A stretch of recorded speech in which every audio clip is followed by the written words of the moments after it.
अब यह प्रश्न रह जाता है, यदि यह सब माया है, यदि मैं भी एक भ्रम है, तो फिर इस भ्रम से बाहर कैसे निकला जाए? और क्या कोई ऐसा बिंदु है जहां यह माया पूरी तरह समाप्त हो जाती है?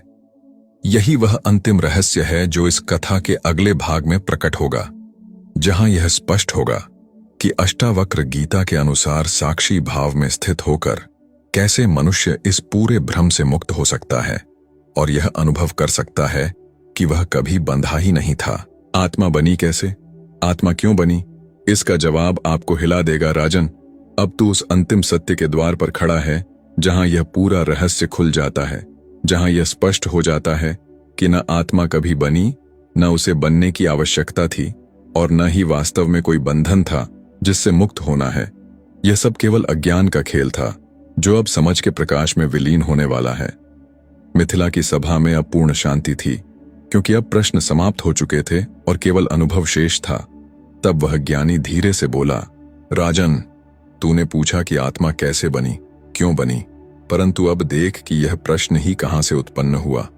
क्योंकि प्रश्न वही करता है जो स्वयं को सीमित मानता है, जो स्वयं को शरीर और मन तक बांध लेता है। अष्टावक्र मुनि कहते हैं, तू न करता है न भोगता है, तू केवल साक्षी है। और जैसे ही यह अनुभव प्रकट होता है, वैसे ही यह पूरा भ्रम समाप्त हो जाता है। अब इसे एक नए दृष्टांत से समझ। उपनिषदों में एक अत्यंत सूक्ष्म उदाहरण आता है। एक व्यक्ति दर्पण के सामने खड़ा होता है और अपने प्रतिबिंब को देखता है। वह सोचता है कि वह प्रतिबिंब ही वास्तविक है, और यदि उस प्रतिबिंब में कोई दोष दिखता है तो वह उसे सुधारने का प्रयास करता है।